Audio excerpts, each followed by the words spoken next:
যিসকল ব্যক্তিৰ শুওঁতে নাক বাজে বা নাকেৰে হতুৱাই থাকে সেইসকল ব্যক্তিৰ কাৰণে মই বিশেষ ঘৰুৱা উপায় এটা আজি লৈ আহিছোঁ।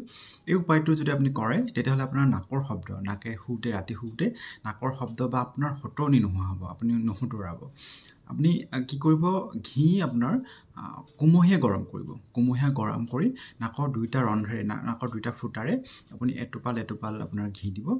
এই উপায়টো যদি আপুনি কৰে, শোৱাৰ আগে আগে আপুনি এই উপায়টো কৰে, আপোনাৰ নাকৰ শব্দ নাক বজা আপোনাৰ বন্ধ হ'ব।